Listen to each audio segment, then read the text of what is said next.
Dog fans, welcome to another great edition of Hunker Down. He's Jake Skinner. I'm Jeremy York. We're here to talk all things UGA Bulldogs. And my goodness, is there a lot of fun things to talk about. But before we do, as always, how are you, bud? Doing pretty good for a Tuesday. At least I got the day right this time. But it's been a day, but a good one. How about you? About to say, yeah, we people that didn't see the pre recording here missed Jake in a little bit of a fisticuffs with Luna, but uh all things considered, I think everything's good now, right?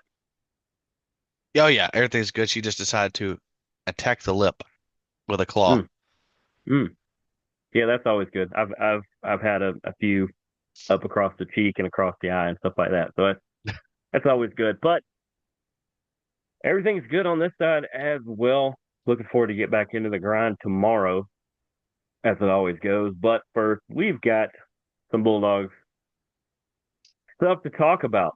Uh, we don't. I don't think we know the official yet because as of recording, they haven't announced the official rankings yet, and Yeah. we'll get more in depth with those a little bit later. But kind of looking like maybe Georgia takes over that fourth spot because those wild elephants just west of us had a rough go of it thanks to some local Oklahomians. So Georgia moved up a spot. That beats what normally happens.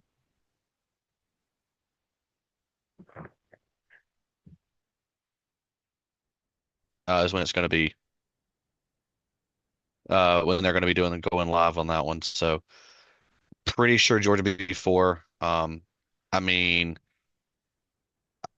I'm going to be honest. As a Georgia fan, you kind of hope Georgia's number five in the rankings because that's an easier path to the title. But I mean, what can you do when Kirby's not going to argue with he wants to win and he doesn't care whether we want the easy path. He wants to win the right way and he doesn't care what any one of us thinks. So we shall see what happens on that one. He learned that from that guy who used to herd those elephants that are west of us. hmm Yeah, I And think let's see. Try to see because the bracket. we've argued before that the easier path is honestly to stay clear of the SEC title game, and I think he wants to win it. And I No, can't he I straight up can't said he say that's a does. Yeah. bad thing. I can't say that's a bad thing that you want to win the SEC and prove your dominance, but hmm it depends on your end goal because if you're trying to win everything, that's a rough path. You're almost better off because the producers here have international soccer on.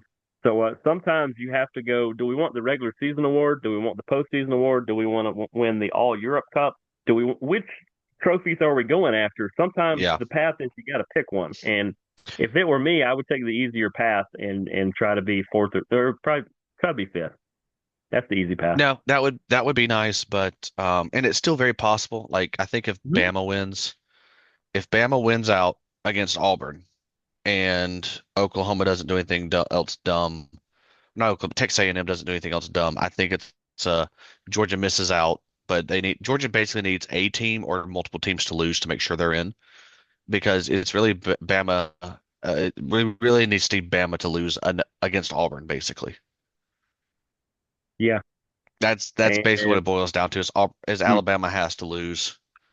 that's pushing that I right now. th Yeah, because I'm trying to see who Bama has. I can't remember if they're playing Eastern Illinois, and then the week after they're playing Auburn. So yeah, you basically need Auburn to win that game, which could happen, but who knows? And based on what Who does I just got through reading, as of right who now, does they said Auburn that have Georgia at number before four would play Navy or that? Texas Tech. Oh, I was gonna say who does Auburn have before that, and I looked and I was like, oh, they're facing Mercer, and then I looked and the Mercer Bears are 9-1 this year, so there's a chance Auburn finishes 0-2. Exactly. So yeah, that'll be a fun one. But the what I was looking at here, the quarterfinal games, they're saying that it's going to be Navy and Texas Tech winner versus Georgia, Miami versus or Ole Miss against Texas A&M, Notre Dame or Oregon versus Indiana, and Auburn, Oklahoma versus Ohio State. Okay, So that one could be very interesting. it definitely could. Um, I guess at some point we have to talk about that win, don't we? Um, Yeah. Seems to me that the Bulldogs did exactly what we said they should do, and they didn't have the problem that we brought up that we didn't think they would have. For some reason, I sound like Penn from Penn and Teller's Fool Us. Instead of talking in code, no. Remember, we said at some point you go, yeah, that guy over there's last name is Manning. Yeah, that guy over there can be really good. That team over there is really starting to roll. That coach is good. There's a lot of good talent over there, but it shouldn't matter who they are. You're the Georgia Bulldogs. If you play Bulldog football, I don't care Hmm. who that is over there. You should beat them. And they basically all but forgot anybody's name on the other side of the ball and just crushed them for four straight quarters. For four straight quarters, Georgia played elite football. I mean, that's the best this team has looked all year. When Since it Dad's counts. listening, you saw his comment that talked about he didn't think it was Bobo. I got about halfway through the first quarter and there's a text message. Okay, I apologize. So, I mean, it's Yeah, needless to say, like they know this was. I mean, Gunner only threw for 229, but I'd I'm still like to fine with see that. more yardage. I think we left some yardage on the field, but I mean, you can't argue with four passing touchdowns, a rushing touchdown. Like he Mm-hmm. was your entire offense. And like I kind of told my dad at this point with his numbers and stat line, he's up there with Pavia and the Indiana quarterback Mendoza. Gunner might actually deserve to be in New York City At for an least award show. invited. I'll give him that. At least invited. Yeah. Now, the only thing I will say with this one, because I think Mendoza's going to win it this year, and I don't think there's a reason why he wouldn't. But you look at it, Mm. his numbers are as good as them. His numbers are already pushing, if not better, than Stetson's were when he made it to New York. And Gunner has actually been the heart and soul of this team and has been a huge chunk of why they're playing so good. Yes, I've given him crap all year. Yes, I've said he should play better. I may not like the way he does some of it, but he's gutsy. He's doing the right things. He's the kind of guy that they've built this team around. And I mean, if you're including the best quarterbacks in the country this year, Gunner, year end over end, has put up the numbers that he deserves to be in the conversation for a Heisman. And if he puts up in the next two games, gets another two rushing touchdowns, and throws for another six or seven easily, I don't see why you don't have him there. And then maybe even making a case that without him, this team doesn't get to where it is. Like I said, I don't see him as a Heisman winner, but I mean, heck, what he's put up this year, why not? Like, what if Well, he let's. goes off in the next two games and throws for 600 yards and 10 touchdowns and runs for two more? How can you not say that guy right there should be a Heisman winner? Yeah, we can say that. These characters that vote on it sometimes puzzle us. In fact, puzzle us most of the time. But the Yeah. quick five on that. Like you said, Mendoza, Paiva or whatever. If you throw in Gunner, you got to say Haynes King just the same because he's putting up like Tebow like craziness the way he's running and throwing. Yeah. But who would the fifth be? Who's that other guy? Oh, if not, I got one. If you don't come up with one, I got one. I'm trying to think, like, because I was trying to think of like an outside person who would be not a quarterback, because it's just a quarterback award at this point. And Yeah, for the most part, I don't know that there's any one receiver that I keep hearing about just taking over all year long, or a running back even taking over. So let me look up I this guy's got name. no one else. Let me find his name. This guy is quietly, possibly going to be the first quarterback taken, I think, in the draft of whichever draft he goes in. Okay. Um, no, unless he gets drafted to Subway, that'd be the only way he'd go first. Um, that's his name. What's his first name? There's. It's going to be an unpopular opinion on here, but I think Ty Simpson is a dang good quarterback, and he is He's been more playing than great. holding up his end, and sometimes just carrying his team into a lot of goodness that they were not supposed to be in this year. I think Ty Simpson is like quietly putting up a great year as the Alabama quarterback. No, I don't disagree.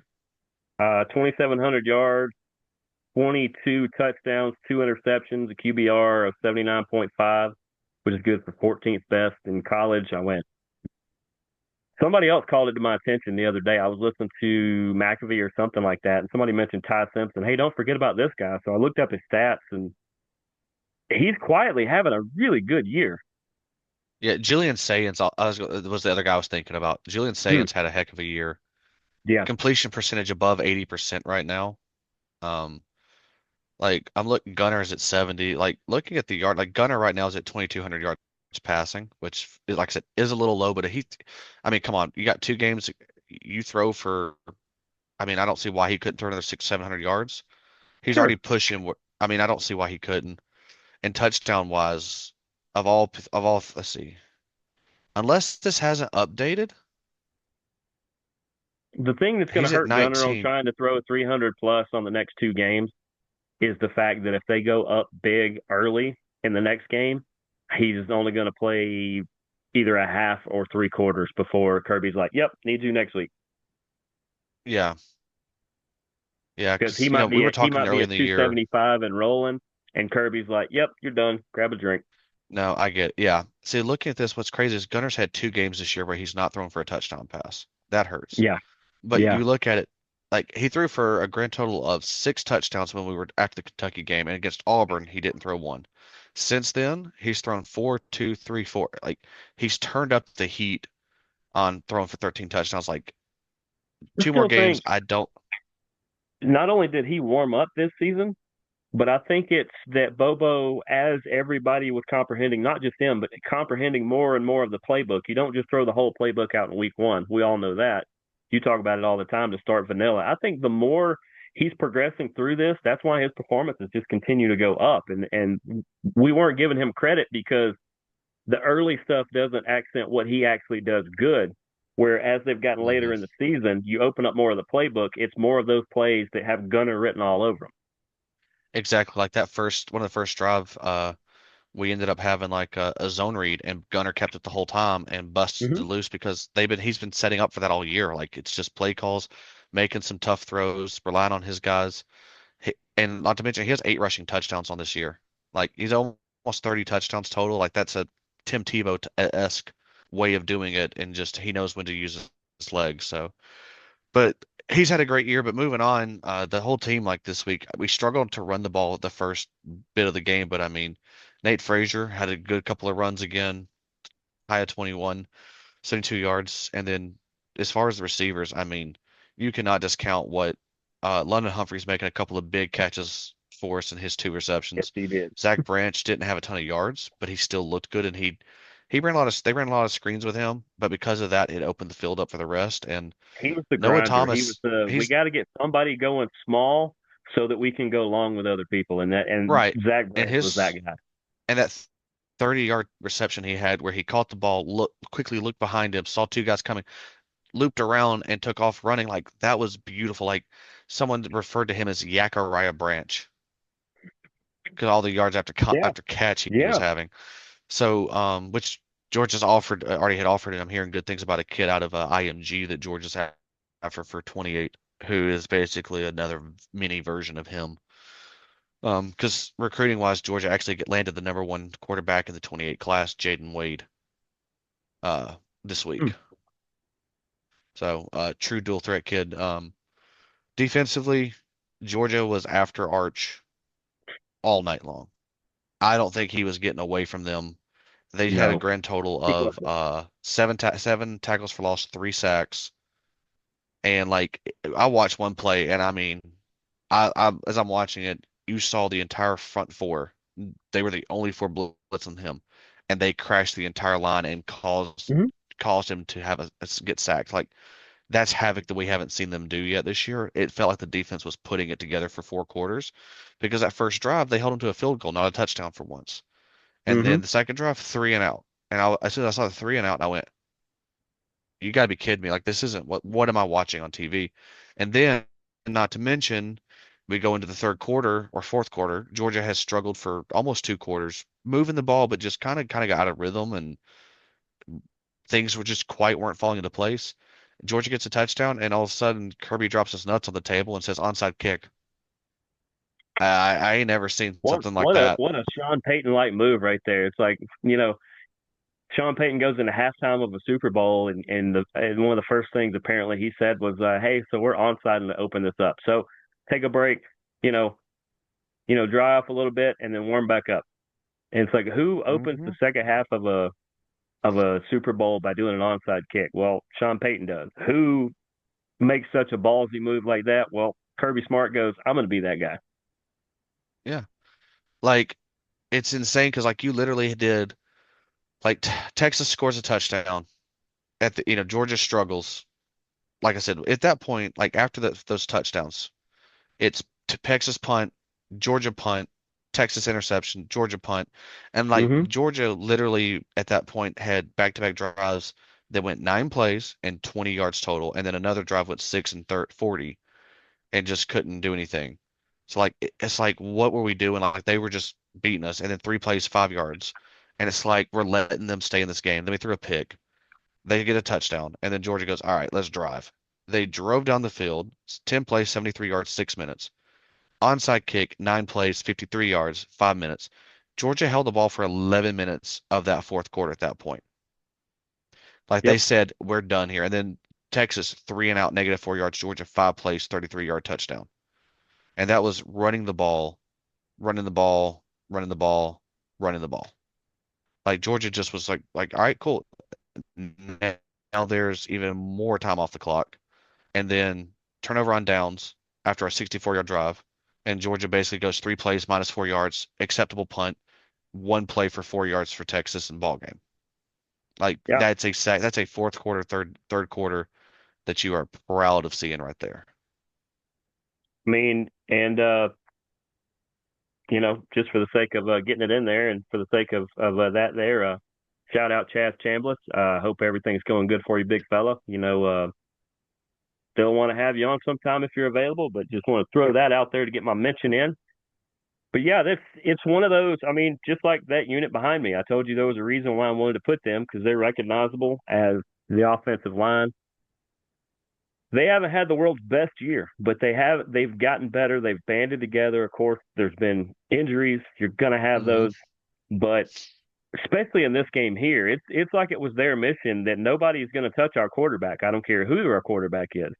We know it's we know it's going to be Gunner, but some wild chance it's not. They're still not getting to him either way, and I think that just set the tone to where Gunner said, "All right, well, I'm gonna sit back here and be comfortable and make the He right play." did. I mean, they got to him twice. I mean, they had a couple plays They're where a good they team. kind of I met. mean, Exactly. Their defensive line was good. Like they had some plays that messed with us, and there were yeah. some times where Gunner didn't see the thing happen downfield, which again, that's kind of how he is. But for the most part, you just saw 4 quarters of a defense for Georgia dominate, and the offense do their job. Not Hmm. perfect. They could have done better, especially on their against the run, because that Texas line was just murdering us in the run game. At least they basically said we're not going to make them let them run, but then Georgia found a way to run at the end of the Yep. game.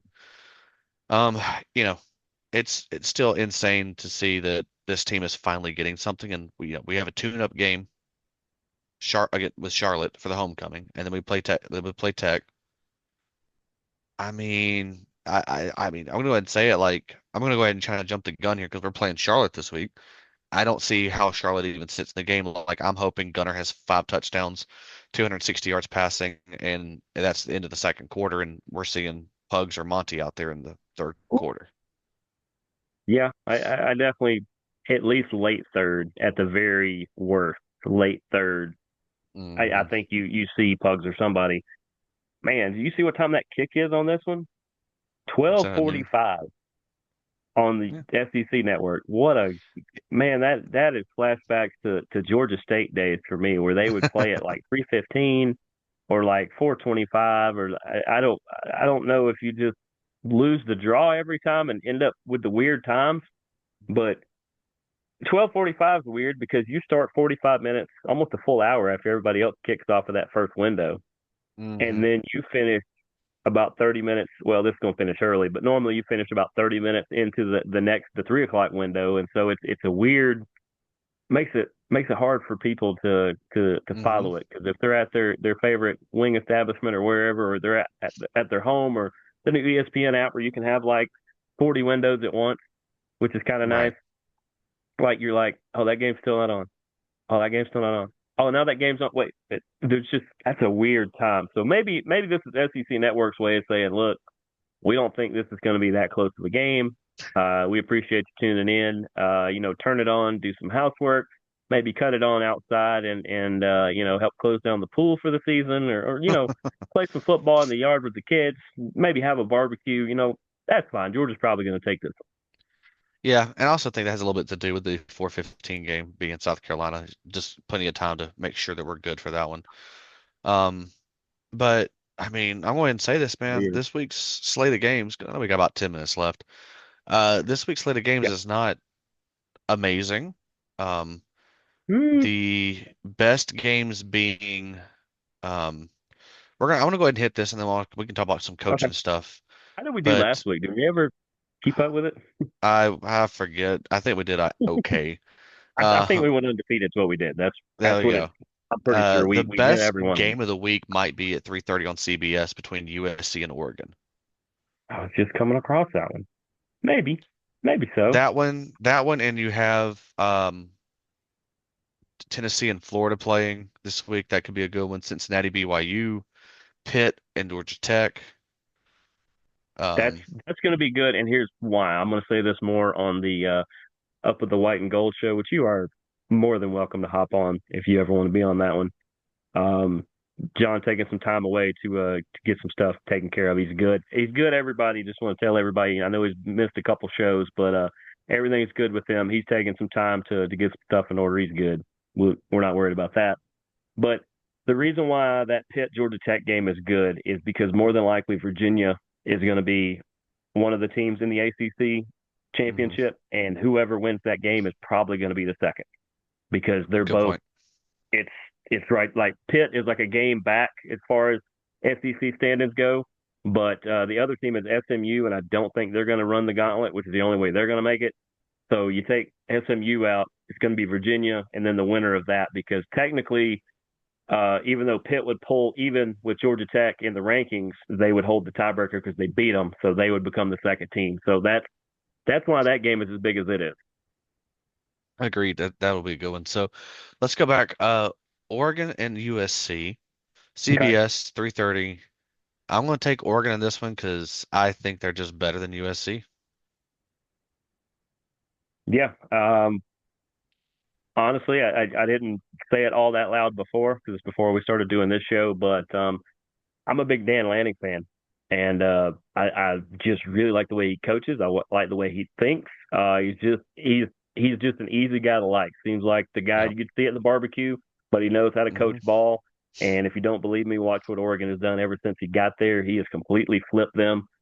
Uh, just a super humble guy too. He's just as Yeah. laid back and everything. And it's nothing personal to USC, but yeah, Oregon I mean, very much like we I talked think is about, going to roll a bit. I'm looking at the schedule, and outside of one, two, no, one, two, uh, every game this year for them has been, except for like the first two games, has been within two scores pretty much.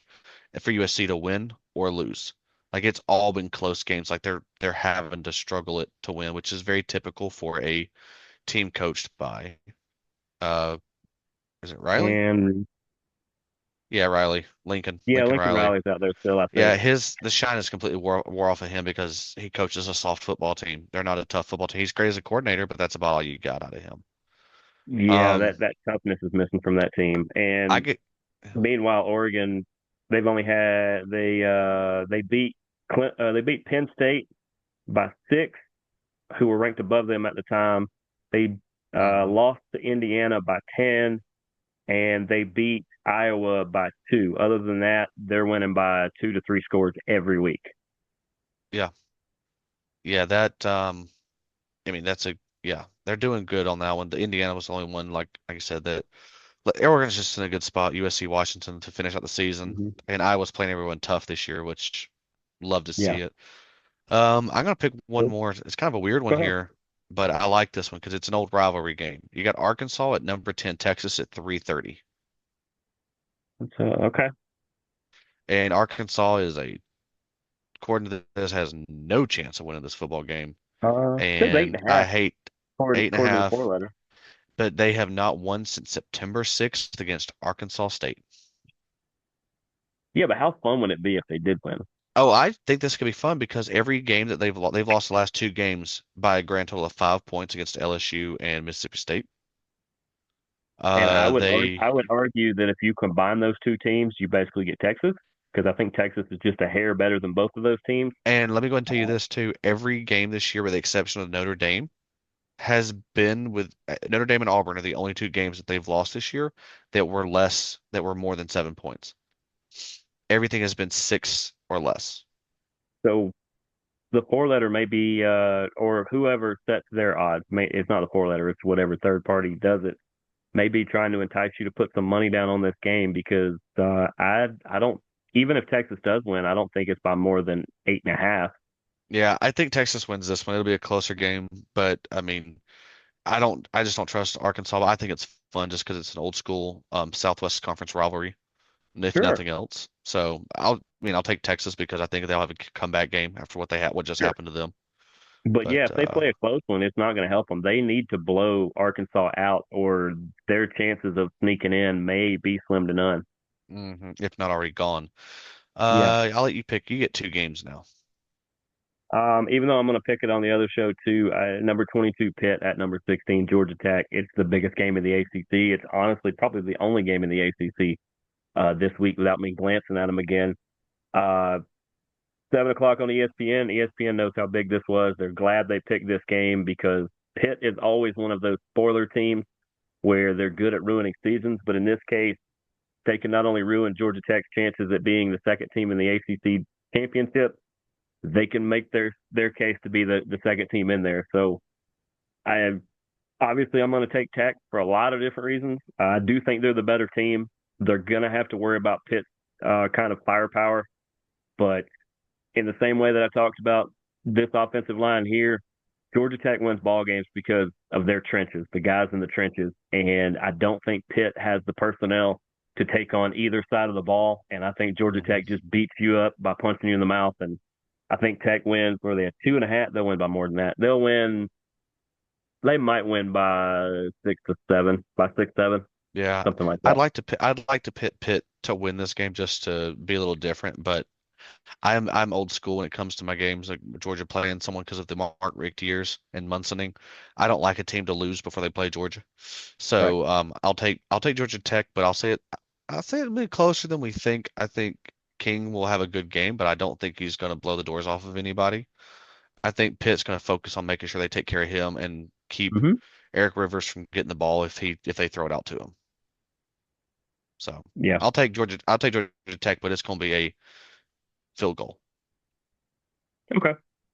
Either way, we both got more than 2.5, but which I think is correct. They're going to win by more than 2.5. I promise you. It's gonna be a really good game though. hmm There's a sneaky game at the very bottom of the card. Let's go to it there. Number 12 BYU takes their 9-1 record against number That's the 25 sneaky. I Cincinnati. thought you were going San Jose versus San Diego. Nope, I stayed on the top 25 for once. I didn't get off the path. 8 o'clock on Fox. This could be fun. I mean, BYU hmm more than what they're only a 2.5 point favorite, and they're ranked 13 positions higher than Cincinnati. That tells you the respect they have for Cincinnati, and that tells you the lack of respect they have for BYU. Give me Cincinnati in the upset, and I think this really shakes things up Okay. for both of them going into the postseason. Yeah, I could see that. I'm going to take BYU in the Fighting Mormons or Fighting John Mm, Smiths, whichever one you want to go with. I mean, with a quarterback whose name is Bear, I I don't want forgot to about go. him. Yep. Yeah. I'll go with them. I just think they're more well-rounded. 9-1.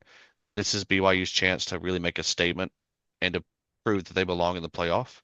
They're a dangerous team, but I don't think they're that dangerous in the long run. But still, it's been a while since BYU's looked this good and been ranked this high again. So I'm all for it. I think BYU wins this one by 2 touchdowns.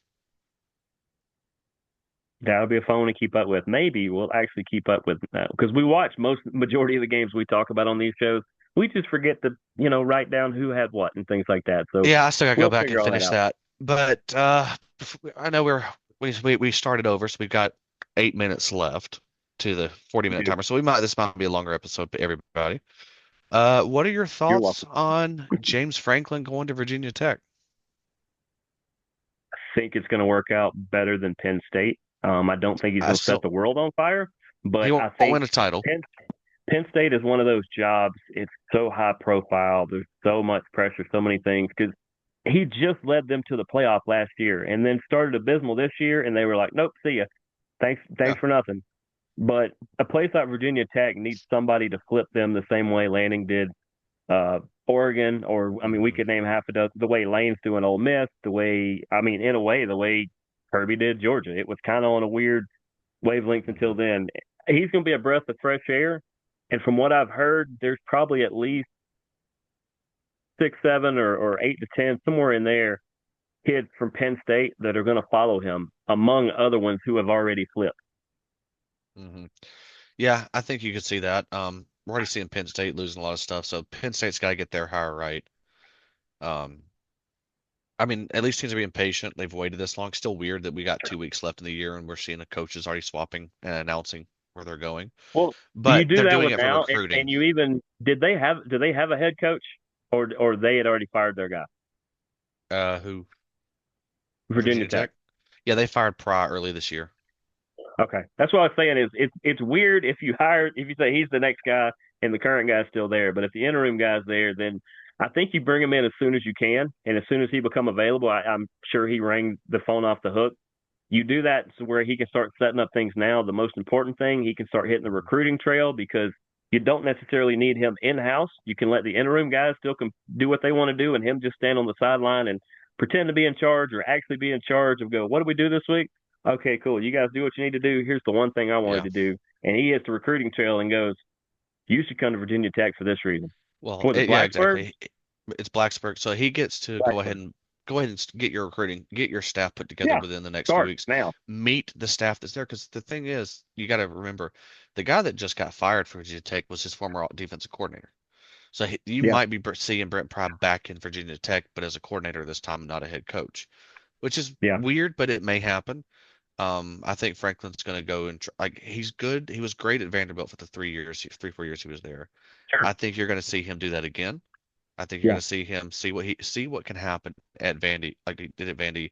This is a perfect spot for him to land. He can rebuild them, get them back to national prominence, make a playoff or two. But he's the perfect coach because he's going to get you 10-3 every year.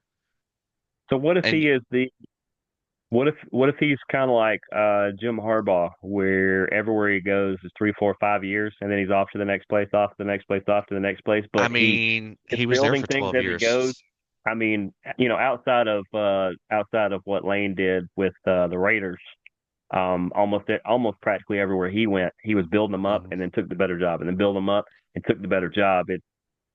What if that's what Franklin's going to do here? Is he's going to spend 2, 3, 4 years here and get them back up to a good spot, and that's his rebound to get, maybe he takes the Nebraska job or the Iowa, one of the bigger ones up Hmm. there, that this could be his No, rebound. he could, but I think he'll stick around here because he's proven he can't win the big game, so he needs to go back and learn in a way to see what he needs to do. Because I honestly would have thought that he might Franklin's, he's too big of a high profile coach to do this, but he's also the perfect coach like to come into a place like UGA and be an analyst for a year and like Right. because he was a coordinator. That was what he did. He was a quarterback. He was at Kansas State. He was with the Packers. He was at Maryland for a while before he went to So what Vanderbilt. about so what if Saban was still at Alabama? Would Saban bring him in as a 1 or 2 year coordinator? I honestly think that I think them or Georgia would have considered something like that, or at least an analyst position, and then Yeah. maybe worked into it because his offenses up there were good but never great, and I don't know if that was talent or what. Maybe Hmm. he's just not the best recruiter. He just knows how to get most out of a talent, but he only knows how to get so much. I'm not 1,000% sure on that one. We'll find out at Um, Virginia Tech. we're fine at Virginia Tech, but I know we're about to have to sign off, so I'll let you get us rolling. That we definitely are. Always good to be on here to talk, not only with my good buddy Jake about all things UGA, but always glad for all of you, each and every one of you that allow us to come on each week and babble on about the UGA Bulldogs. But for Jake Skinner, I'm Jeremy York. This has been another great edition of Hunker Down. We will see you guys next week. Deuces, gooses, go dogs. Go Dogs.